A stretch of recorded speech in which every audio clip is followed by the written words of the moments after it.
I've been watching the SUV game for years, and 2026 is shaping up to be a knife fight in a phone booth. But the Japanese brands decided that they want to roll in with brass knuckles.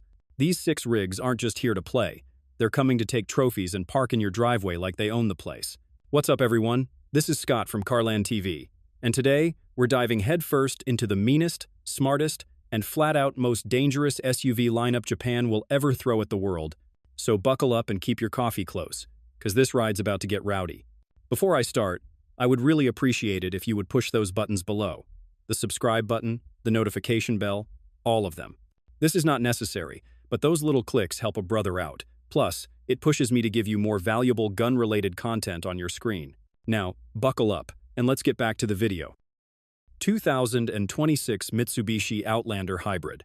I don't want to sugarcoat anything here, so I have to say that the old Outlander Hybrid always felt like that one buddy who shows up to the camping trip but forgets his tent. Yeah, he's there, but he's not really ready. The 2026 update finally fixes a lot of that. Bigger battery, more electric range, rides smoother, quieter inside, and they even dropped a Yamaha sound system in there so your Spotify playlist doesn't sound like it's coming through a tin can. Power? She's sitting at 248 horsepower from a 2.4-liter 4-and-2 electric motors. That's enough to get this 3-row plug-in moving to 60-inch about 6.6 seconds, which is not bad for a family hauler with room for your kids, their friends, and half the soccer team's gear. You still get Mitsubishi's SAWC all-wheel drive, so it's not afraid of a little rain, snow, or dirt road detour. Electric-only range is 38 miles on the current setup, and Mitsubishi says 2026 bumps it up. Just don't expect Tesla-style charging. It's still rocking that old CHAdeMO port, so your fast charge options are a bit pickier. The interior is definitely comfy now. Heated and cooled seats, bigger console, quieter cabin. It's the kind of stuff you appreciate after a long day. The third row? Let's be real. It's kid-only territory, but it's there when you need it.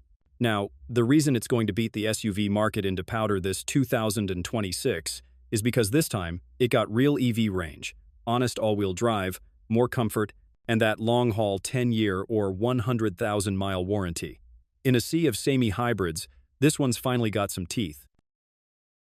2026 Honda Zero Saloon.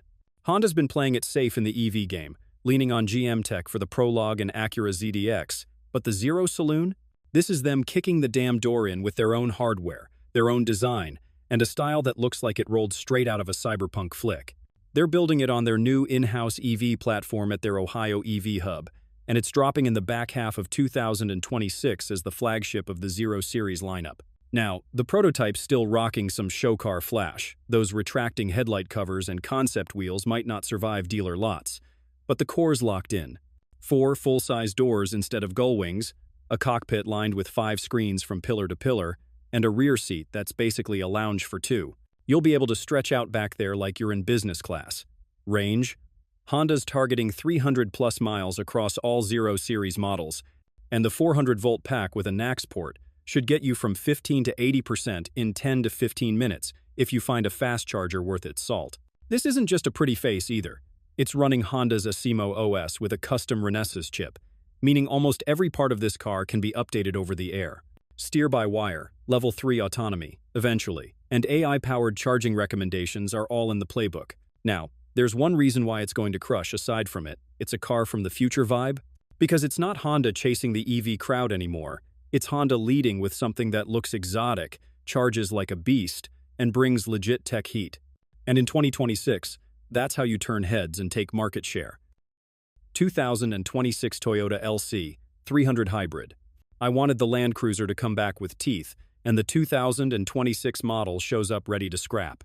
It rides on the same tough bones as the Lexus GX, only trimmed down and priced to punch at Bronco and Wrangler money. Every trim gets the II Force Max hybrid setup with a turbo 2.44, 2 electric motors, and a combined 326 horsepower routed through an 8-speed and full-time 4-wheel drive. Low range, a locking center diff, crawl control, and hilo descent are baked in. 0 to 60 in the mid-7s isn't headline stuff, but the torque hits early, the chassis is planted, and on pavement it's quieter than the removable door crowd. That trade is worth it if you daily use your rig. I'm eyeing the value play too. The 1958 trim keeps the classic round lights, but the Land Cruiser trim is the sweet spot with ventilated seats, the bigger 12.3-inch screen, and wider all-terrain tires.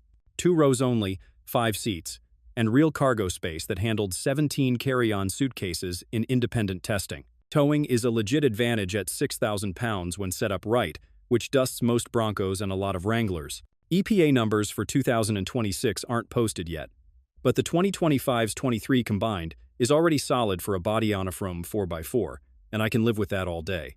Why do I think it crushes 2026? Because Toyota finally lined up the priorities Americans actually pay for: real off-road hardware, respectable mileage, lower entry price, and daily driver manners. Add Toyota Safety Sense 3.0 and 2 years of Toyota Care, and yeah, this thing's going to move the metal. 2026 Subaru Uncharted. I've been saying Subaru needed a smaller EV to slot under the Solterra, and the 2026 Uncharted looks like they nailed it. This thing's basically the Crosstrek of the electric world. Compact enough to weave through city traffic, but still packing legit range and some trail manners.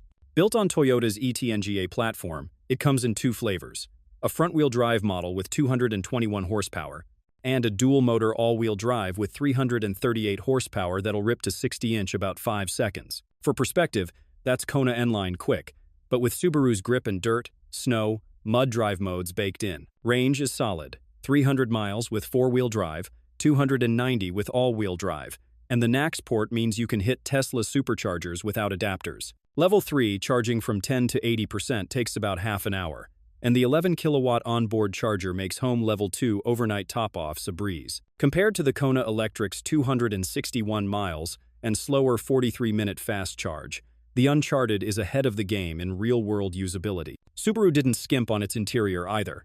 There's a 14-inch touchscreen with Apple CarPlay and Android Auto, dual wireless chargers, and a choice between a standard 6-speaker setup or an 8-speaker Harman Kardon upgrade. Cargo space is over 25 cubic feet, which is right there with the Kona, and rear legroom is Crosstrek level, so adults can actually ride in back without folding themselves in half. So why is it going to be a main player in the SUV market this 2026? Well, it's the first EV from Subaru that balances size, power, range, and price in a way normal folks will actually buy. And with Toyota's partnership under the hood, it's got the backing to deliver without teething issues.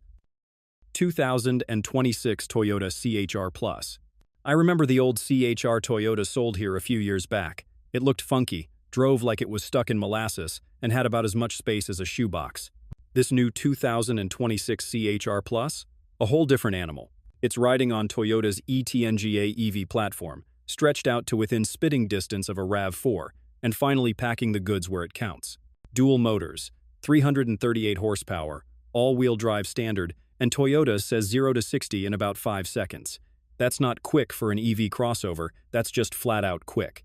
With a 7 kilowatt-hour battery, Toyota's calling 290 miles of range, and while that's shy of the BZ's 314-mile max, it's plenty for a week's worth of commuting without hunting for a plug. The 150 kW DC fast charging is bare minimum for today, but at least they've baked in battery preconditioning so winter charging doesn't turn into an all-day affair. And yeah, the all-wheel drive setup uses 2 permanent magnet motors without an axle disconnect, so Toyota's still leaving some efficiency on the table, but that's something they can iron out down the road. Interior-wise, it's all familiar Toyota EV territory. I'm talking about a digital cluster, a big 14-inch touchscreen running audio multimedia, wireless phone chargers, and enough rear legroom for me to stretch out. Headroom's a little tight if you're tall, but that sloping roofline gives it a stance that's worth the trade. Why is it gonna crush? If Toyota can keep the price around 30 grand, you're looking at a quick, sharp-looking EV SUV from a brand folks already trust, and that's the recipe that'll have these flying off lots. And lastly, 2026 Toyota RAV4. Toyota took its top-selling rig and gave it a set of brass knuckles for 2026. You're looking at hybrid or plug-in hybrid only now, no plain gas model in sight. The hybrid's throwing down 226 horses in front-wheel drive or 236 with all-wheel. And the PHEV? That thing's hauling 320 horses and can cruise 50 miles on nothing but electric juice. XSE and Woodland trims even get DC fast charging, and with the new 11 kW onboard charger, your Level 2 pit stops are faster than grabbing a burger on the way home. From behind the wheel, there's a flavor for everybody. Core trims like LE, XLE, and Limited are your everyday workhorses.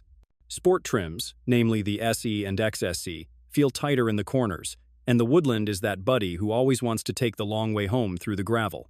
Then there's the GR Sport PHEV, tuned by Gazoo Racing, ready to hook up 3,500 pounds and drag your toys wherever you're headed. Tech-wise, Toyota's playing chess while the rest are still learning checkers. The new Arene software platform runs Toyota Safety Sense 4.0, and the updated audio multimedia setup is actually easy to use.